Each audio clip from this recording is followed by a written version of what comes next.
नमस्कार, सगरमाथा प्राइम समाचारमा स्वागत छ। म अर्जुन नेपाल। नमस्कार, म जयन्ती पुडासैनी। सबैभन्दा पहिले मुख्य समाचार।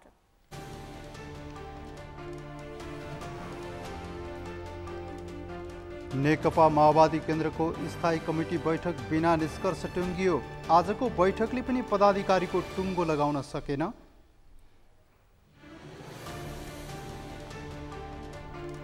आगामी निर्वाचनमा बहुमत ल्याउने गरी तयारी गरिरहेको एमाले सचिव भट्टराईको भनाई। जनआकांक्षा अनुरूपको घोषणापत्र बनाउने काम जारी। जिल्लाबाटै ई पासपोर्ट लिने व्यवस्थाको प्रभावकारी कार्यान्वयन हुन सकेन। काठमाडौँमा चाप बढ्दो, सेवाग्राहीलाई शास्ति।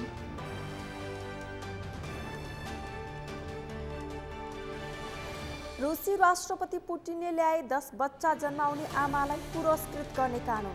10औं बच्चा 1 वर्ष पुगेपछि झण्डै 16,000 अमेरिकी डलर दिइने। र आइसिसीद्वारा सन् 2024 को अन्डर-19 क्रिकेटको रोडम्याप सार्वजनिक। 11 टिमको छनौट। नेपालले डिभिजन 1 जिते विश्वकप खेल्न पाउने।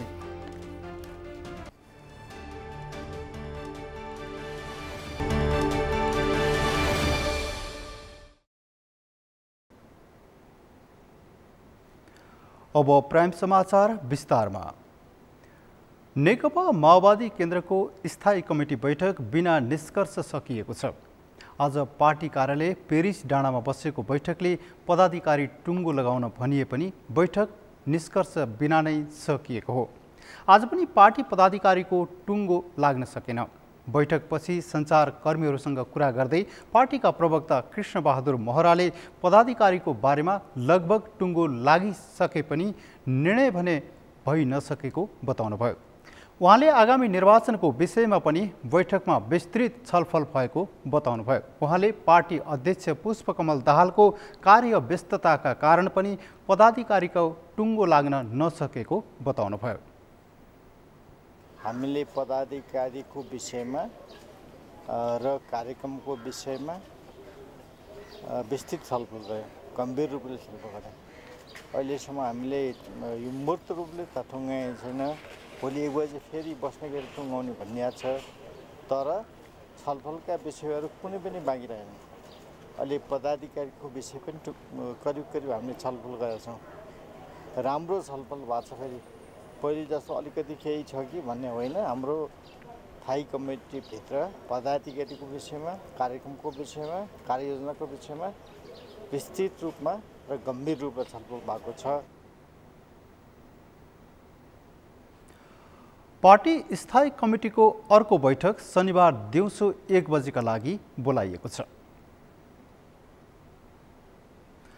नेकपा माओवादी केन्द्रका अध्यक्ष पुष्पकमल दाहालले राजनीतिक स्थायित्वका लागि सबै राजनीतिक दलहरूको भूमिका रहने बताउनु भएको छ। आज काठमाडौँमा आयोजित यङ कम्युनिस्ट लीग नेपालको दोस्रो राष्ट्रिय भेलालाई सम्बोधन गर्दै अध्यक्ष दाहालले राष्ट्रलाई राजनीतिक स्थायित्व दिन सबै दलहरूले आफ्नो पूर्वाग्रह त्याग्नुपर्ने बताउनु भएको हो। उहाँले सुशासन स्थापना र देशको विकासको निम्ति पनि सबै दलको सामूहिक भूमिकाको आवश्यकता पर्ने उल्लेख गर्नुभयो। अध्यक्ष दाहालले कुन विचार र नेतृत्वबाट राष्ट्रिय एकताबद्ध हुन सक्छ भन्ने विषयमा मनन गर्नुपर्ने बेला आएको बताउनुभयो। र अनि विकास निर्माण र सुशासन मात्र सूत्र बनाएर अगाडि बढ्ने वातावरण निर्माण हुन सकेको छैन। यो राष्ट्रलाई एकताबद्ध गर्ने, देशको राजनीतिलाई स्थायित्वतिर लैजाने र सुशासन र विकासलाई इमान्दारिता साथ अगाडि बढाउनको लागि हामी सबैको भूमिका सामूहिक रूपले आवश्यक भएको छ। हामी सबैले कुन विचार र कुन नेतृत्वद्वारा यो राष्ट्र एकताबद्ध हुन सक्छ, यसले देशका सबै उत्पीडित वर्ग, जाति, क्षेत्र, लिङ्ग, समुदायका भावनालाई प्रतिनिधित्व गर्न सक्छ र देशलाई नयाँ गति दिन सक्छ। उहाँले देशको राजनीतिक परिवर्तनहरूमा पार्टीको युवा संगठन यङ कम्युनिस्ट लीग नेपालले महत्त्वपूर्ण भूमिका निर्वाह गर्ने गरेको भन्दै प्रशंसा समेत गर्नुभयो। नेकपा एमालेका सचिव योगेश्वर भट्टराईले आफ्नो पार्टीले आगामी प्रदेशसभा र प्रतिनिधि सभा निर्वाचनमा बहुमत ल्याउने गरी तयारी गरिरहेको बताउनु भएको छ। पार्टीको स्वास्थ्य तथा जनसङ्ख्या विभाग प्रमुख समेत रहनुभएका सचिव भट्टराईले सङ्घ र प्रदेश दुवैमा बहुमत ल्याएर सरकार बनाउने गरी पार्टीले आगामी निर्वाचनको तयारी गरिरहेको बताउनु भएको हो।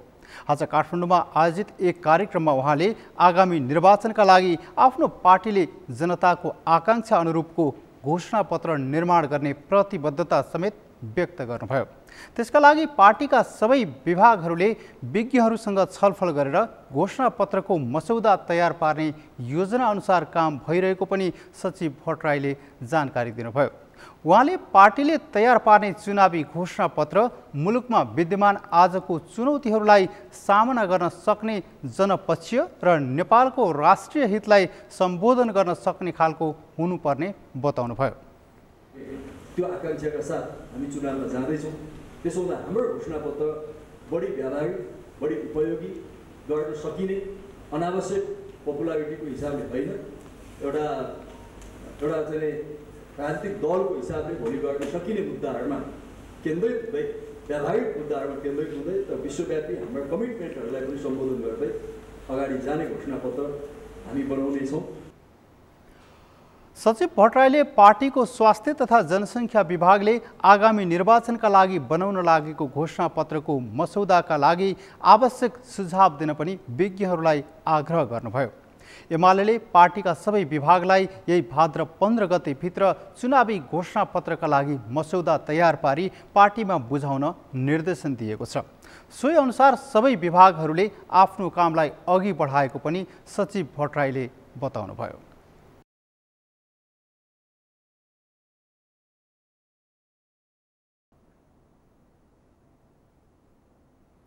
स्थानीय निर्वाचनमा ठूला दल तथा हेभी वेट नेताका रूपमा परिचित नेताहरूले नसोचेको हार बेहोर्नु परेको थियो।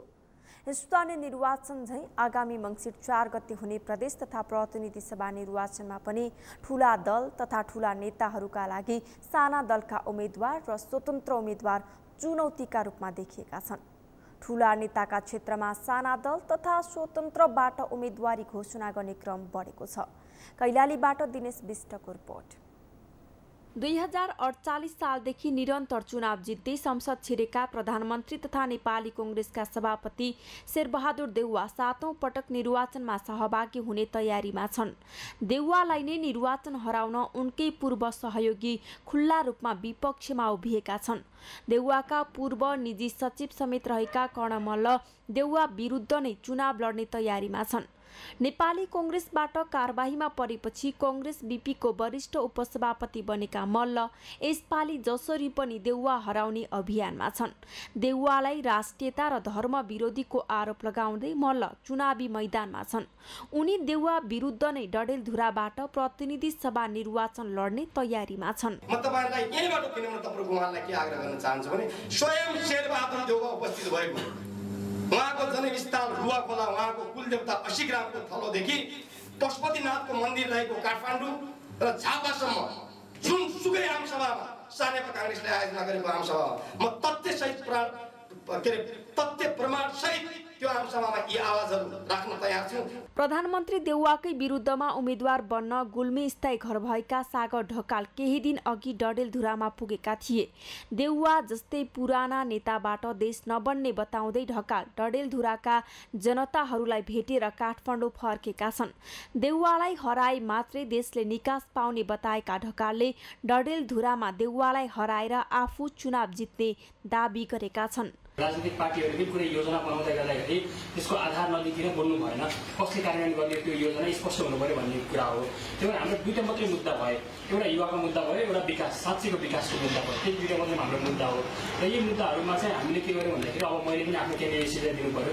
त्यो अब हाम्रो संविधान सभामा जानको लागि चाहिँ हामीले डडेलधुराबाट चुनावी प्रतिस्पर्धा हाम्रो सम्माननीय प्रधानमन्त्री शेरबहादुरसँग हामीले गर्दैछौँ र त्यसको लागि हामी डडेलधुरा पनि पुग्यौँ। डडेलधुराको लगभग हामी कुना कुनामा गएर हेऱ्यौँ, सबैजना जनतासँग पनि हामी भिज्न पनि पायौँ होइन। यस हिसाबले अब पहिलो पटक जाँदाखेरि नै यति साह्रो माया गरिदिनु होला भन्ने चाहिँ आश थिएन। यता प्रधानमन्त्री तथा नेपाली कांग्रेसका सभापति शेरबहादुर देउवा पत्नी आर्जु राणा देउवाको निर्वाचन क्षेत्र कैलाली क्षेत्र नम्बर 5 मा पनि वैकल्पिक उम्मेद्वारका रूपमा विभिन्न दल तथा स्वतन्त्रबाट तयारीमा छन्।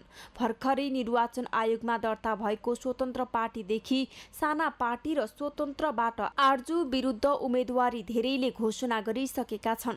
कांग्रेसबाट कारबाहीमा परेका पुष्करनाथ ओझाले स्वतन्त्र उम्मेदवारी घोषणा गरिसकेका छन्। यस्तै थारू आन्दोलनका अगुवा लक्ष्मण थारूले नागरिक उन्मुक्तिबाट कैलाली क्षेत्र नम्बर 5 मा उम्मेदवारी घोषणा गरिसकेका छन्। पुराना र पैसाको आडमा चुनाव लड्नेलाई नभई जनताका मुद्दा उठाउनेलाई जनताले मत दिने दाबी गर्दै थारूले आफू विजयी हुने बताएका छन्। मेरो आफ्नो दाबी नयाँ होइन र कैलालीको सवालमा खास गरी धनगढी 5 नम्बर क्षेत्रको सवालमा हेभी वेट उम्मेदवार भन्छन्। सरकारमा भागहरू कहिले जितेका छैन, सत्ता चलाएका मान्छेहरू कहिले जितेका छैन। उनीहरूसँग साधन स्रोत खर्च गर्ने, शासन प्रशासन प्रयोग गर्ने, निश्चित रूपमा दुरुपयोग गर्ने त उनीहरूलाई अधिकार छ। तर हामी के भन्छौँ भने भोट भनेको, निर्वाचन भनेको नागरिकको नैसर्गिक मताधिकार हो। देशकै प्रधानमन्त्री तथा शीर्ष स्थानमा रहेका नेताहरू विरुद्ध नै स्वतन्त्र तथा भर्खरै दर्ता भएका दलबाट उम्मेदवारी दिने क्रम बढिरहँदा पुराना नेताले जनमतको सम्मान नगरेको आम नागरिकको गुनासो छ। स्थानीय तह झैं अनपेक्षित नतिजा भोगेका शीर्ष नेताहरूका लागि यो निर्वाचनमा पनि यही अवस्था त आउँदैन, त्यो भने हेर्न बाँकी छ। सगरमाथा टेलिभिजनका लागि कैलालीबाट दिनेश विष्टको रिपोर्ट। राष्ट्रपति विद्यादेवी भण्डारीले संसदमा फिर्ता पठाएको नागरिकता विधेयकको बारेमा कानुनविदहरूसँग छलफल गरेकी छिन्। प्रतिनिधि सभाको बैठकमा फिर्ता पठाइएको नागरिकता विधेयकबारे बिहिबार संसदमा छलफल चलिरहेका बेला राष्ट्रपतिले शीतल निवासमा संविधानविद, कानुनविद र सम्बन्धित सरकारवाला पक्षहरूलाई बोलाएर छलफल गरेकी हुन्। एक रिपोर्ट। नागरिकता विधेयक प्रतिनिधि सभामा फिर्ता पठाइएको बारे राष्ट्रपति विद्यादेवी भण्डारीले कानुनविद तथा विज्ञहरूसँग छलफल गरेकी हुन्। छलफलमा संविधानविद डाक्टर सुरेन्द्र भण्डारी, संविधानविद डाक्टर भीमार्जुन आचार्य, संविधानविद डाक्टर विपिन अधिकारी, अधिकारकर्मी सुबोध प्याकुरेल, वरिष्ठ पत्रकार आदित्यमान श्रेष्ठ र ध्रुवहरी अधिकारी लगायतको उपस्थिति थियो। छलफलमा सहभागीहरूले नेपाल नागरिकता ऐन 2063 लाई संशोधन गर्न बनेको विधेयकमाथि राष्ट्रपतिले दिएको सन्देशलाई सरकार र संसदले गम्भीर रूपमा नलिएको टिप्पणी गरेका छन्। राष्ट्रपति विद्यादेवी भण्डारीसँगको छलफलका क्रममा उनीहरूले राष्ट्रपतिले संवैधानिक दायरा अनुसार दिएका सुझावहरू मनन नगरी हठात र संसदीय मर्यादा विपरीत सरकार अघि बढेको बताए। छलफलमा संविधानविद डाक्टर सुरेन्द्र भण्डारीले राष्ट्र प्रमुखले गरेका प्रत्येक संवैधानिक कदमका जिम्मेवारी प्रधानमन्त्रीले लिनुपर्ने अन्तर्राष्ट्रिय अभ्यास भए पनि नेपालमा भने दुर्भाग्यपूर्ण अवस्था देखिएको बताए। उनले संसदमा छलफल गर्नुभन्दा अगाडि संविधानले नचिनेको गठबन्धनले विधेयकको बारेमा निर्णय गरेको बताए। त्यस्तै अर्का संविधानविद डाक्टर विपिन अधिकारीले राष्ट्रपतिको सन्देशमाथि संसदमा छलफल हुनुपर्ने भए पनि संसदमा आवश्यक विषयमा छलफल नै नभएको बताए। अधिकारीले अबको विकल्प जोखिमपूर्ण रहेको भन्दै देशले ठूलो जोखिम मोल्नुपर्ने अवस्था भएकाले सुझबुझपूर्ण निर्णय गर्नुपर्ने सुझाव दिए। त्यस्तै संविधानविद डाक्टर भीमार्जुन आचार्यले पनि राष्ट्रपतिको सुझाव संवैधानिक प्रयोगको उत्कृष्ट प्रयोग भएको बताए। आचार्यले सभ्य समाजले कल्पना गर्न पनि नसक्ने कार्य सरकारबाट भएको भन्दै संविधानको सिद्धान्त अनुसार राष्ट्र प्रमुखले अबको निर्णय लिनुपर्ने सुझाव दिए। उनले लोकतन्त्र निजी लोकतन्त्र भएको टिप्पणी गर्दै सरकारमा हैदसम्मको अहंकार देखिएको बताए। उनले चुनाव घोषणा भएपछिको सरकारले दीर्घकालीनसम्म असर पर्ने कार्य गर्न नहुने संवैधानिक मान्यतालाई लत्याएको उल्लेख गर्दै संसदभित्रको गतिविधि पनि आपत्तिजनक रहेको बताए। त्यस्तै अधिकारकर्मी सुबोध प्याकुरेलले उग्र अराजकताका कारण मुलुक ज्वालामुखी माथि उभिएको अवस्थामा रहेको टिप्पणी गरे। उनले अति कानूनका कारण देश बिग्रिएको भन्दै मुलुकमा खास राजनीतिक संक्रमण सुरु भएको बताए। अन्तर्क्रियामा वरिष्ठ पत्रकार आदित्यमान श्रेष्ठ र ध्रुवहरी अधिकारीले हतारमा गरेको विधेयक पासले मुलुक संवैधानिक मुठभेड तर्फ उन्मुख हुने हो कि भन्ने आशंका उब्जिएको बताए। अर्का वरिष्ठ पत्रकार युवराज घिमिरेले पनि नागरिकता जस्तो विषयलाई संसदको 2/3 बहुमतबाट टुङ्ग्याउनु पर्ने विषय भए पनि संविधान निर्माणका क्रममा नै त्रुटि भएको बताए। उनले सरकार र संसद संवैधानिक दायित्वबाट पन्छिएको बताए। अर्का वरिष्ठ पत्रकार देवप्रकाश त्रिपाठीले सरकारले देशमा अराजकता उत्पन्न गराउन खोजेको बताउँदै गम्भीर विषयमा पनि संसद र सरकारले ख्याल गरेको बताए। नागरिकताबाट कुनै पनि नेपाली वञ्चित हुन नहुने, तर विदेशी नागरिकको हकमा भने राज्य कडा रूपमा प्रस्तुत हुनुपर्ने बताए। पत्रकार महासंघका अध्यक्ष विपुल पोखरेल र पूर्व उपाध्यक्ष यशोदा तिमल सिन्हाले संसद सीमित नेताहरूको निर्णय अनुमोदन गर्ने थलो मात्र भएको उल्लेख गर्दै अबको 15 दिनभित्र राष्ट्र प्रमुखले सरकार प्रमुख दलहरूसँग संवाद गरी उपयुक्त निर्णय लिनुपर्ने सुझाव दिए। विज्ञहरूले दिएको सुझावपछि राष्ट्रपति विद्यादेवी भण्डारीले नागरिकताको समस्या लामो समयदेखि रहेको र त्यसलाई सल्टाउनु पर्ने, तर राष्ट्र र राष्ट्रियतालाई केन्द्रमा राख्नुपर्ने बताइन्। आफूले संवैधानिक क्षेत्र अधिकारभित्र रहेर सुझाव दिएको उल्लेख गर्दै उनले दिएका सुझावहरूमाथि भ्रम छर्ने प्रयास भएको गुनासो गरिन्। संसदबाट पारित भएर आएको थियो, त्यसलाई मैले केही सुझावहरू सहित पठाइदिएको छु। सायद अझै छलफल पनि हुनेछ। अब संसदले जे गर्नुपर्ने उहाँहरूले गर्नुहुन्छ। अब मेरो पनि आफ्नो जुन संवैधानिक अधिकार क्षेत्र छ त्यस अनुसार गरिने हो। प्रतिनिधि सभाबाट बिहिबार नागरिकता विधेयक पुनः बहुमतले पारित भएको छ। बिहिबार बसेको प्रतिनिधि सभा बैठकमा निर्णयार्थ पेश गरिएको सो प्रस्ताव बहुमतले पारित भएको हो, जस अनुसार प्रस्तावको पक्षमा 135 मत र विपक्षमा 60 मत परेको थियो। प्रतिनिधि सभामा तत्काल कायम रहेको सदस्य संख्या 195 रहेको र प्रस्तावको पक्षमा बहुमत रहेकाले सो प्रस्ताव बहुमतले पारित भएको सभामुख अग्निप्रसाद सापकोटाले घोषणा गरेका थिए।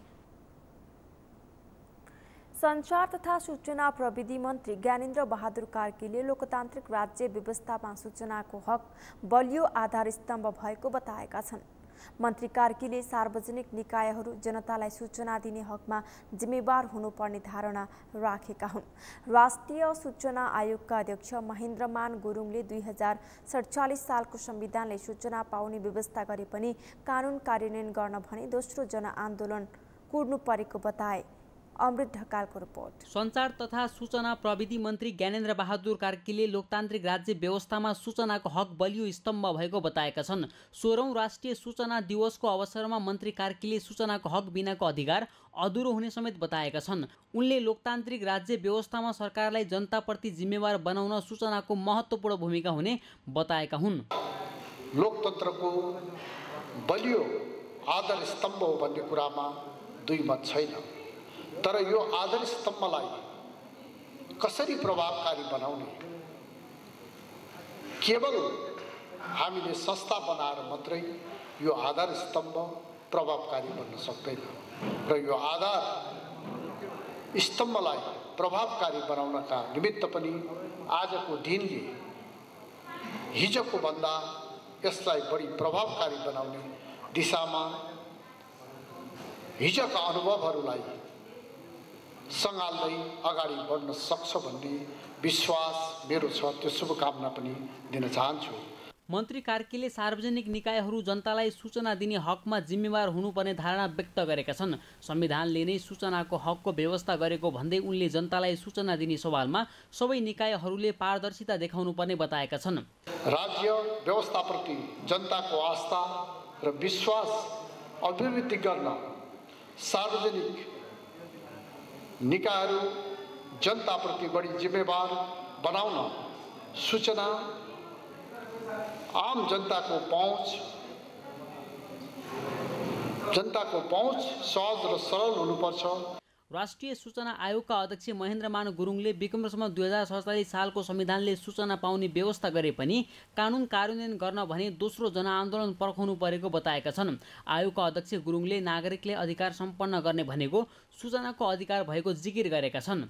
2046 सालमा सूचनाको हक सम्बन्धी संवैधानिक व्यवस्था भए तापनि यसलाई कार्यान्वयनमा लैजाने कानुन बनाउनलाई आखिरमा जनआन्दोलनै कुर्नुपर्ने अवस्था आएछ र जनआन्दोलन सफल भए पश्चात आएको संसदले र सरकारले सूचनाको हक सम्बन्धी कानुन ल्याएपछि बल्ल यो कार्यान्वयनमा गएको र त्यही दिनलाई स्मरण गर्दै आज हामीले राष्ट्रिय सूचना दिवसको रूपमा मनाउँदैछौँ।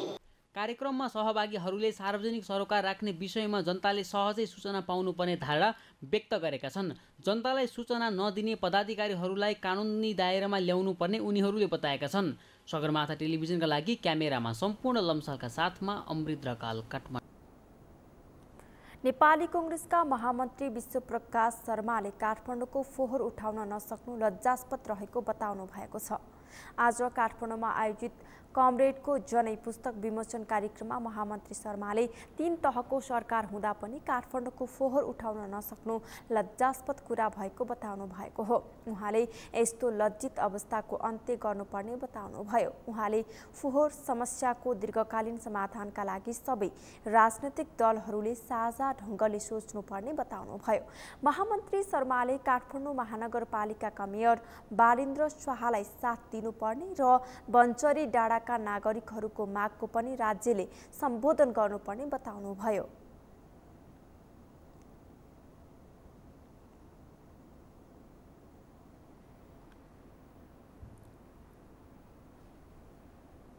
गरेर 2 छाकको सम्म फोहोर उठाउन 3 तहको सरकारले नसक्ने खालको लज्जित अवस्थाबाट चाहिँ यसलाई अन्त्य गर्नुपर्छ। काठमाडौँ जस्तो शहरमा चाहिँ यो फोहोर उठाउने कुरा र यसको दीर्घकालीन समाधानको बारेमा सबै राजनीतिक दलले साझा ढङ्गले सोच्ने कुरा, निर्वाचित भएका महानगरका मेयर बालेनलाई सम्पूर्ण रूपले साथ दिएर बल पुर्याउने कुरा, अनि त्यहाँको बन्चरे डाँडाका नागरिकले मागेका सामान्य कुराहरू कि ट्रक आउँदै गर्दा फोहोर बोकेका गाडीले लिचड नचुहाइदिउन्, यहाँका केही मानिसले जागिर पाइदिउन्, यहाँको दुर्गन्धले हाम्रा छोराछोरीको भविष्यलाई असर नपर्ने गरी यहाँनिर तपाईँको दुर्गन्ध नआउने गरी व्यवस्थापन गर्न सकियोस्, यहाँको बाटो निर्माण हुनुपर्ने निर्माण हुन सकोस्, यी भन्ने कुरालाई राज्यले नसुन्नुपर्ने, हामी दलहरूले नबुझ्नुपर्ने, 3 तहको सरकारले यसलाई सम्बोधन गर्न नपर्ने भन्ने होइन।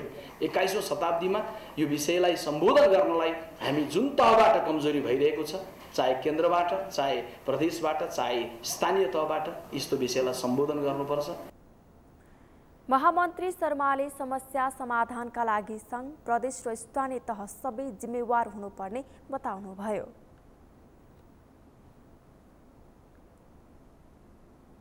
सगरमाथा प्राइम समाचारमा एकैछिन विश्रामपछि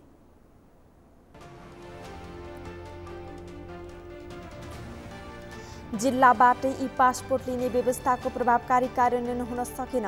काठमाडौँमा चाप बढ्दो सेवाग्राहीलाई शास्ति।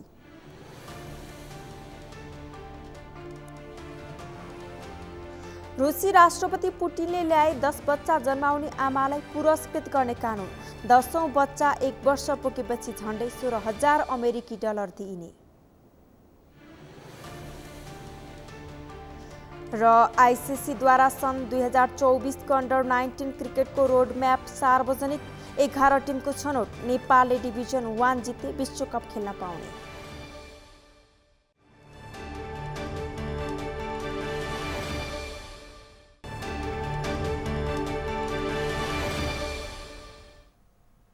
विश्रामपछि सगरमाथा प्राइम समाचारमा पुनः स्वागत छ। अब बाँकी समाचार। सरकारी कार्यालयमा डिजिटल प्रणाली लागू गरे पनि त्यसको प्रभावकारी कार्यान्वयन नहुँदा सर्वसाधारण नागरिक मारमा पर्ने गरेका छन्।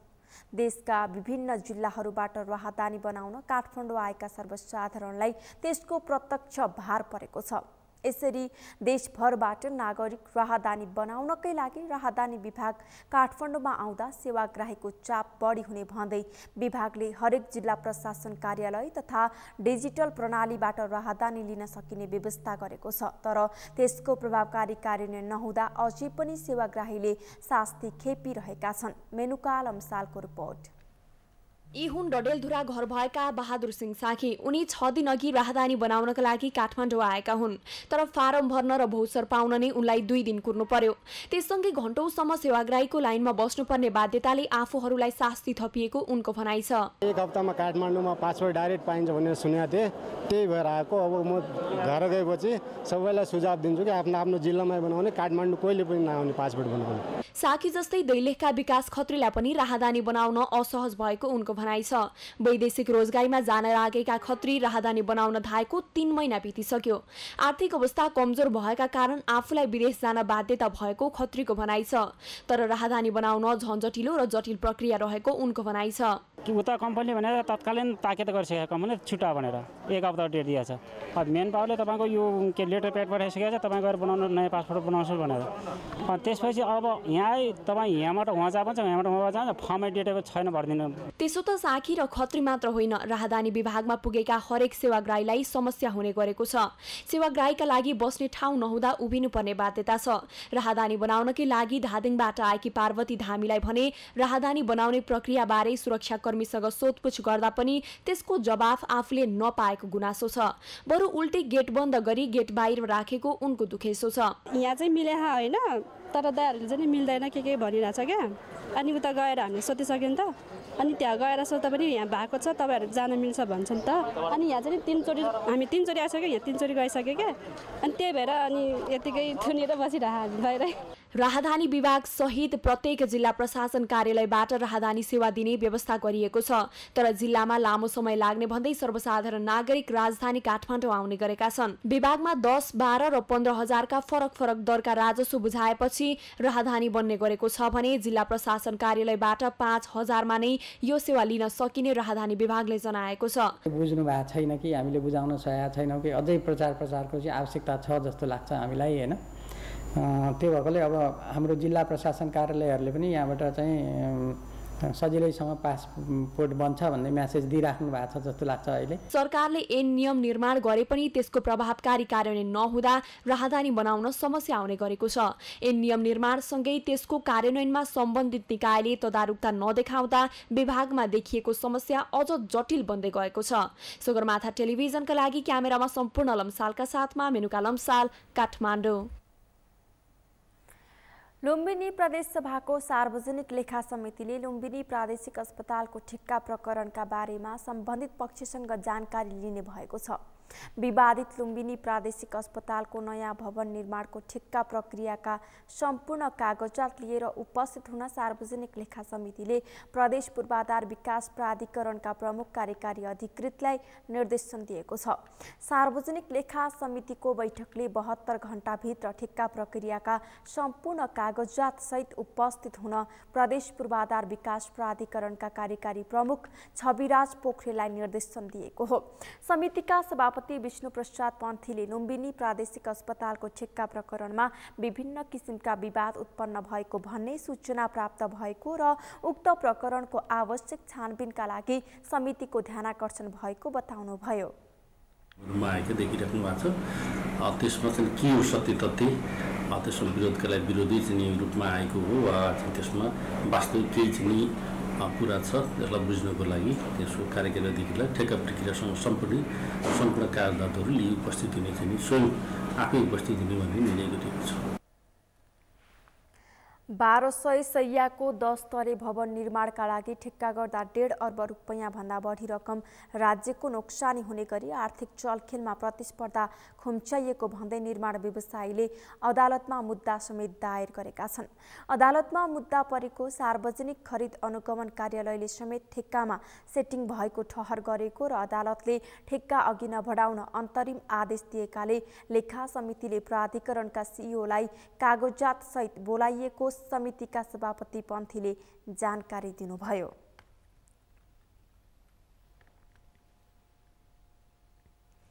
राष्ट्रपति विद्यादेवी भण्डारीले अस्पतालहरूको अनुभव, कार्यक्षेत्र र सेवा विस्तारलाई नियालेर स्वास्थ्य क्षेत्रको जनशक्ति विकासका लागि अल्पकालीन र दीर्घकालीन योजनाहरू बनाउने काममा विशेष ध्यान दिन सरकारलाई आग्रह गर्नुभएको छ।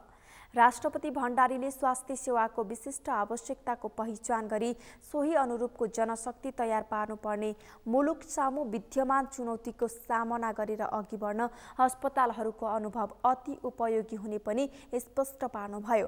परोपकार प्रसूति तथा स्त्रीरोग अस्पतालको 63औं वार्षिक उत्सवको अवसरमा उहाँले सो अस्पतालको सेवालाई अझ प्रभावकारी र गुणस्तरीय बनाउँदै लैजाने काममा थप सफलता मिल्ने विश्वास समेत व्यक्त गर्नुभयो। मुलुकको सामु विद्यमान ठुलो चुनौती हो। स्वास्थ्य क्षेत्रको जनशक्ति विकासमा अल्पकालीन र दीर्घकालीन योजनाहरू निर्माण गर्न अस्पतालको अनुभव, कार्यक्षेत्र र सेवा विस्तारबाट महत्त्वपूर्ण सहयोग प्राप्त हुनेछ। अस्पतालको सेवालाई अझ प्रभावकारी र सर्वसुलभ बनाउनका लागि आवश्यक व्यवस्थापकीय एवं प्राविधिक सुधार गर्दै गुणस्तरीय सेवा प्रदान गर्न थप सफलता मिल्ने विश्वास व्यक्त गर्दै विषम परिस्थितिमा समेत कर्तव्यनिष्ठ भई निरन्तर रूपमा बिरामीको सेवामा समर्पित अस्पतालमा कार्यरत सम्पूर्ण डाक्टरहरू, नर्सहरू, स्वास्थ्यकर्मी एवं कर्मचारीहरूको उत्तरोत्तर प्रगतिको म कामना गर्दछु। धन्यवाद। राष्ट्रपति भण्डारीले कोभिडको कठिन घडीमा पनि बिरामीहरूको उपचारको काममा कमी हुन नदिएको भन्दै सो अस्पतालका चिकित्सकहरू सहितका स्वास्थ्य कर्मीहरूको पनि प्रशंसा गर्नुभयो।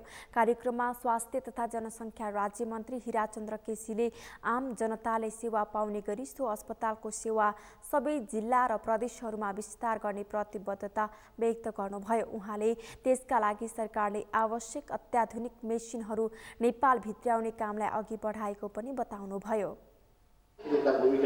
यो मन्त्रालयले आफ्नो प्लान बनाएको छ, योजना बनाएको छ।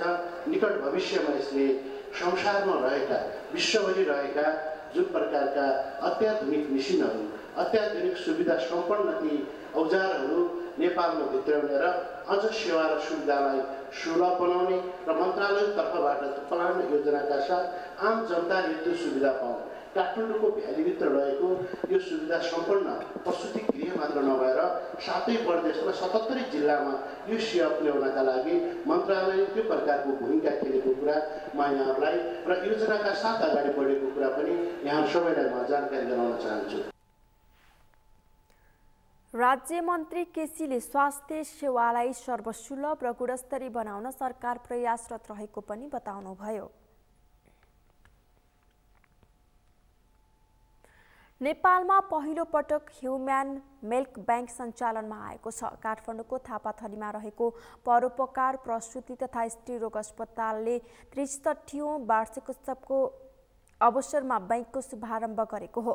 समय नपुगी जन्मिएका, कम तौल भएका र अन्य जोखिममा रहेका शिशुहरूलाई आमाको दुध उपलब्ध गराउन मिल्क बैंकको स्थापना गरिएको अस्पतालले जनाएको छ। मेनुका लम्सालको रिपोर्ट। काठमाडौँको थापाथलीमा रहेको परोपकार प्रसूति तथा स्त्रीरोग अस्पतालमा नेपालकै पहिलो ह्युम्यान मिल्क बैंक सञ्चालनमा आएको छ। अस्पतालले आफ्नो 63औं वार्षिक उत्सवको अवसर पारेर मिल्क बैंकको शुभारम्भ गरेको छ। शुक्रबार राष्ट्रपति विद्यादेवी भण्डारीले मिल्क बैंक अर्थात् अमृत कोषको उद्घाटन गरेकी छन्। समय नपुगी जन्मिएका, कमतौल भएका र अन्य जोखिममा रहेका शिशुहरूलाई आवश्यक भएको समयमा आमाको दुध उपलब्ध गराउन मिल्क बैंकको स्थापना गरिएको अस्पताल जनाएको छ। डोनेसन गराएर कलेक्सन गर्ने भन्ने सोचाइ आयो र विश्वको स्ट्याटिस्टिक्स र लिटरेचर हेर्दाखेरि चाहिँ यो त झन् 1999मै अस्ट्रियामा सुरु भइसकेको रहेछ। हाम्रो छिमेकी देश भारतमा पनि 1989मै सुरु भइसकेको रहेछ। त्यसपछि चाहिँ हामीले यसको चाहिँ कन्सेप्ट नोट तयार गर्यो। मिल्क बैंक स्थापना गर्न करिब 2 करोड लागत लागेको अस्पतालले जनाएको छ। मिल्क बैंकको स्थापनाले शिशु मृत्यु दरको जोखिम कम गर्न सहयोग पुग्ने विश्वास अस्पतालले लिएको छ। दुध जम्मा गरेर अनि त्यसपछि त्यसलाई पास्चराइज गर्ने भन्छौँ, जसमा भएको किटाणुहरू सबै नष्ट गर्ने, तर त्यसमा भएको पौष्टिक तत्त्वहरू चाहिँ सबै जस्ताको त्यस्तै हुन्छ। अलिकति केही कम भयो भने पनि आमाको दुधमा हुनुपर्ने गुण सबै हुन्छ त्यसमा। अनि त्यस्तो दुध चाहिँ हामीले फ्रिजमा राख्छौँ, डिप फ्रिजमा राख्छौँ, -20 डिग्रीमा राख्छौँ र आवश्यक परेको बच्चालाई दिन्छौँ। आवश्यक परेको बच्चा भनेको चाहिँ नि सबभन्दा अब त्यसमा पनि हामीले लिस्ट गरेका छौँ कसलाई चाहिँ सबभन्दा पहिला दिने, होइन, जस्तो एकदम समयभन्दा धेरै अगाडि जन्मेको बच्चा सिरियस भएको सिरियस इन्फेक्सन सङ्क्रमणहरू भएको बच्चा अथवा चाहिँ जन्मिँदै निसासिएको जसले चाहिँ नि अरू दुध पचाउन सक्दैन। अस्पतालले सञ्चालन गरेको बैंक पूर्ण रूपमा सञ्चालनमा आउन 1500 मिलिलिटरसम्म दुध आवश्यक रहेको अस्पतालले जनाएको छ। यद्यपि अहिले दैनिक 400 देखि 500 मिलिलिटर दुध जम्मा भइरहेको छ। सगरमाथा टेलिभिजनका लागि क्यामेरामा के शब्दिमल सिराका साथमा मेनुका लम्साल, काठमाडौँ। आज भाद्र कृष्ण अष्टमी भगवान श्रीकृष्णको पूजा आराधना गरी मनाइएको छ। पर्वका अवसरमा आज देशभरका कृष्ण मन्दिरहरूमा भक्तजनहरूको भिड लागेको थियो। भाद्र कृष्ण अष्टमीलाई हिन्दू धर्मावलम्बीहरूले कृष्ण जन्माष्टमीका रूपमा मनाउने गरेका छन्। शिशिर पाण्डेको रिपोर्ट। शुक्रबार हिन्दू धर्मावलम्बीहरूले कृष्णाष्टमी पर्व मनाएका छन्। पर्वका अवसरमा काठमाडौँ उपत्यकाको कृष्ण मन्दिर लगायत देशभरका कृष्ण मन्दिरहरूमा दर्शनार्थीहरूको भिड लागेको थियो। हिन्दू शास्त्र अनुसार कृष्णको जन्म द्वापर युगको अन्त्यतिर भएको मानिन्छ। हिन्दू धर्मशास्त्रमा ज्ञानयोग, कर्मयोग र भक्तियोगका प्रेरणाका रूपमा कृष्णलाई लिइने गरिन्छ। शास्त्रका अनुसार मामा कंस जस्ता दर्जनको विनाश गरी सज्जनको रक्षाका लागि अत्याचारबाट मानव जातिलाई मुक्ति दिन वासुदेव र देवकीको गर्भबाट भगवान विष्णुको 8औं अवतारका रूपमा कृष्णको जन्म भएको विश्वास रहेको छ। उनैको जन्म भएको विश्वासमा हिन्दू धर्मावलम्बीहरूले कृष्णाष्टमी पर्व मनाउँदै आएका छन्। पर्वको विशेष महत्त्व रहेको संस्कृतिविदहरूको भनाइ छ। भगवान कृष्णको ठुलो महिमा छ। अवतारहरूमा पनि प्रमुख अवतार कृष्णस्तु भगवान स्वयं भनेर भनेको छ। अन्य चाम्चकला पुंस कृष्णस्तु भगवान स्वयं भन्नाले पूर्ण अवतारको रूपमा भगवान कृष्णको अवतारलाई मानिन्छ। उहाँको अवतारको उद्देश्य दुष्टहरूलाई दमन गरेर धर्म स्थापना गर्नु थियो। बाल्यकालदेखि नै विचित्र लीला देखाएका कृष्णले गोपिनी र राधासँग गरेको प्रेम प्रसङ्गका कारण भाद्र महिनालाई प्रेमोत्सवको रूपमा पनि मानिने गरिन्छ। आफ्ना विचित्र लीला देखाएका कृष्णले पुतना, कंस, जरासन्ध, शिशुपाल जस्ता दानवी प्रविधिको संहार गरेको जनविश्वास रहेको छ। धेरै दुष्टहरूलाई उहाँले दमन गर्नुभयो, नाश गर्नुभयो र समाजमा शान्ति स्थापना गर्नुभयो, अर्थात् धर्मको स्थापना गर्नुभयो। त्यसो भएको हुनाले उहाँको त्यो महिमालाई लिएर आज कृष्ण जन्माष्टमीको उपलक्ष्यमा सारा सनातनीहरू, संसारभरका सनातन मान्यता बोक्ने भनौँ हिन्दूहरू उहाँको उपासना आराधना गर्छन्। कृष्णले आजीवन सत्यका पक्षमा रही सत्कर्मका लागि मानव समुदायलाई प्रेरित गरेका थिए। आफ्नो परिवारको सुस्वास्थ्य, दीर्घायु, सुशान्ति र प्रगतिको कामना गरेर पनि आजको पर्व मनाउने गरिन्छ। भक्तजनहरूले कृष्णलाई मनपर्ने वस्तु दही, मयूरको प्वाँख चढाएर पूजा गर्ने गर्छन्। कृष्ण अष्टमीका दिन देशभरका कृष्ण मन्दिरहरूमा कृष्णको पूजा आराधना, प्रवचन, भजन कीर्तन गर्नुका साथै दिनभर व्रत बसी रातभर जागराम बस्ने चलन रहेको छ। सगरमाथा टेलिभिजनका लागि क्यामेरामा सम्पूर्ण लम्सालका साथ शिशिर पाण्डे, काठमाडौँ। राष्ट्रपति विद्यादेवी भण्डारीले पाटन स्थित कृष्ण मन्दिरमा पूजा आराधना गर्नुभएको छ। आज ललितपुरको पाटन स्थित मङ्गल बजारमा रहेको कृष्ण मन्दिरमा दर्शन गर्नुभएको हो। राष्ट्रपति भण्डारीले आज कृष्ण जन्माष्टमीको अवसर पारेर मन्दिर दर्शन गर्नुभएको हो। कृष्ण अष्टमीका दिनमा आज ललितपुरको पाटन स्थित मङ्गल बजारमा रहेको कृष्ण मन्दिरमा पूजा गर्नेको भिड लागेको थियो। हरेक वर्ष पाटनको कृष्ण मन्दिरमा दर्शनार्थी भक्तजनहरूको भिड लाग्ने गर्दछ। साथै विभिन्न कृष्ण गाथाको मञ्चन गरेर समेत कृष्ण जन्माष्टमी पर्व मनाइने गरिन्छ। हरेक वर्ष भाद्र कृष्ण अष्टमीको दिनलाई कृष्ण जन्माष्टमीको रूपमा मनाउने गरिन्छ।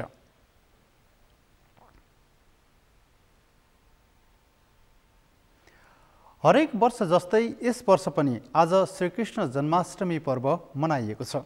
पर्वका अवसरमा आज देशभरका कृष्ण मन्दिरहरूमा पूजा आराधना गर्नका लागि भक्तजनहरूको भिड लागेको थियो। यसै सन्दर्भमा आज हामीले सगरमाथा जनबोलीमा कृष्ण मन्दिरहरूमा दर्शनका लागि पुगेका दर्शनार्थीहरूलाई सोधेका थियौँ कृष्ण जन्माष्टमीको महत्त्व के छ। हेरौँ उनीहरूको भनाइ उनीहरूकै शैलीमा।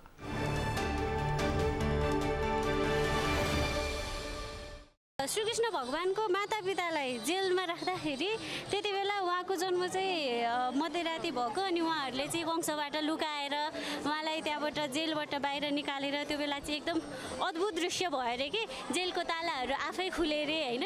त्यसरी चाहिँ कृष्ण भगवानलाई बाहिर निकालिसके पछाडि त्यहाँबाट भगाउनु भएको अरे आजको राति मध्यराति 12 बजे। म त चाहिँ उहाँको चाहिँ प्रार्थना गर्दाखेरि चिताको कुराहरू पुग्ने, उहाँले चाहिँ वरदान दिने, राम्रो गर्ने, आफ्नो घर परिवार सबैमा राम्रो गर्ने, त्यो उसको महत्त्व हो। परम्परादेखि नै मानि आएको होइन। कृष्ण भगवानलाई जेलबाट पनि उसले कंसले चाहिँ मार्न धेरै प्रयास गर्दा पनि असफल भएर कृष्ण भगवान चाहिँ पहिल्यै माथि गइसक्नु भएको थियो र उहाँको चाहिँ धेरै कुनै पनि कसैले पनि छेद रोकटोक गर्न नसकिकन पृथ्वीमा उहाँ जन्म भएर त्यो कंसको नाश गर्नलाई भगवान श्रीकृष्णको जन्म। यशोदालाई चाहिँ अहिले जेलमा हालेर कंसले उपाय गरे हुनाले रात्रिमा कृष्ण जन्मिएर यशोदा जमुना चढ्दाखेरि शेषनाग चाहिँ छाता भएर चाहिँ समुद्र मथन भएर धरतीमा चाहिँ धेरै पाप र एकदम नेगेटिभिटी फैलिएको कारणले गर्दाखेरि चाहिँ जनरली कृष्ण चाहिँ जन्मेर चाहिँ जोस् जति पनि पापहरू चाहिँ पृथ्वीमा छ नि त्यो पापलाई चाहिँ अब काट्नको लागि चाहिँ जनरली चाहिँ कृष्णको चाहिँ जन्म भएको भनेर चाहिँ छ। अब हामी चाहिँ अब पहिलादेखिकै के अरे मान्दै आएको परम्परादेखि नै अब चाहिँ अब राम्रो हुन्छ, सुख शान्ति हुन्छ भनेर हो। वर्षमा एकचोटि आफूले अहङ्कार आउनु परेन, त्यही भएर सबैसँग प्रेम गर्ने आस्था बनिरहोस् त्यसकै लागि भगवान कृष्णको नाम भनेर चिनियो नि उहाँलाई। अनि भगवानसँग जे मागे त्यही पुगिन्छ भन्ने सुनियो नि त। अनि मागेको पुरा हुन्छ, उहाँले आशीर्वाद दिनुहुन्छ भन्ने सुनियो नि त, त्यही नै लाग्छ।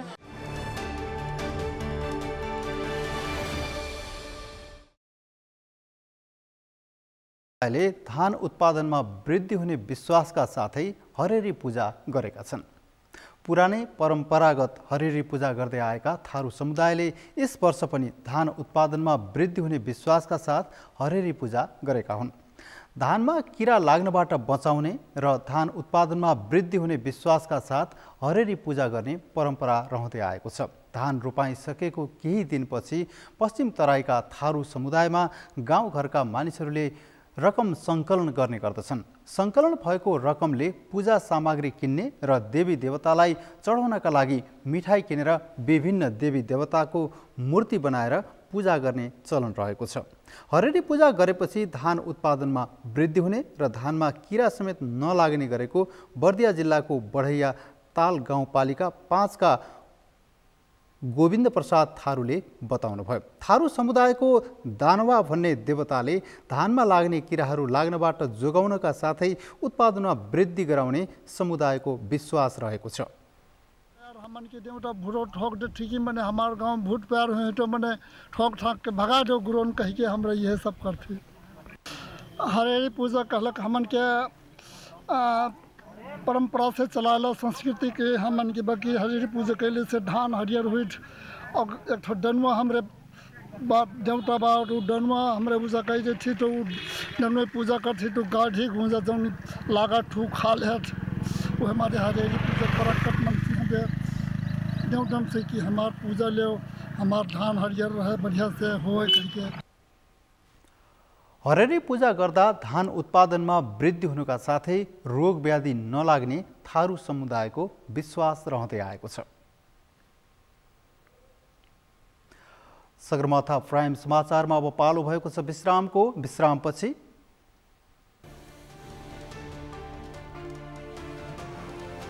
रुसी राष्ट्रपति पुटिनले ल्याए 10 बच्चा जन्माउने आमालाई पुरस्कृत गर्ने कानुन। 10औं बच्चा 1 वर्ष पुगेपछि करिब 16,000 अमेरिकी डलर दिइने र आइसिसीद्वारा सन् 2024 को अन्डर 19 क्रिकेटको रोडम्याप सार्वजनिक। 11 टिमको छनौट। नेपालले डिभिजन 1 जिते विश्वकप खेल्न पाउने।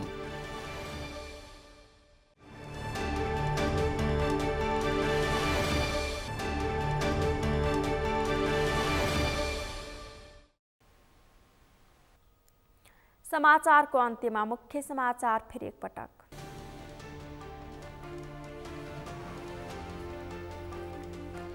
नेकपा माओवादी केन्द्रको स्थायी कमिटी बैठक बिना निष्कर्ष टुङ्गियो। आजको बैठकले पनि पदाधिकारीको टुङ्गो लगाउन सकेन।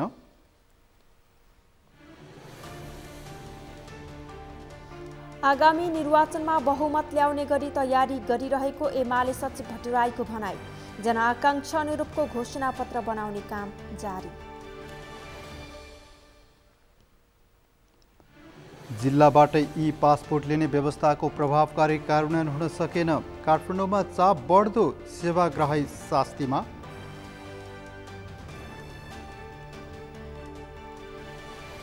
रुसी राष्ट्रपति पुटिनले ल्याए 10 बच्चा जन्माउने आमालाई पुरस्कृत गर्ने कानुन। 10औं बच्चा 1 वर्ष पुगेपछि झण्डै 16,000 अमेरिकी डलर दिइने। र आइसिसीद्वारा सन् 2024 को अन्डर-19 क्रिकेटको रोडम्याप सार्वजनिक। 11 टिमको छनौट। नेपालले डिभिजन 1 जिते विश्वकप खेल्न पाउने। हौस् त सगरमाथा प्राइम समाचार अहिलेलाई सकियो। तपाईँ समाचार बुलेटिनका साथै सगरमाथा टेलिभिजनका सम्पूर्ण कार्यक्रम www.sagarmatha.tv मा पनि पढ्न र हेर्न सक्नुहुनेछ। साथै युट्युबमा youtube.com/sagarmathatv नेपालमा हेर्न सक्नुहुनेछ। तपाईँ हामीलाई फेसबुकमा पनि facebook.com/stv नेपालमा फलो गर्न सक्नुहुनेछ। समाचारको शिखर, नेपालको गौरव, नेपालको पहिलो न्युज च्यानल सगरमाथा टेलिभिजन हेर्दै गर्नुहोला। नमस्कार।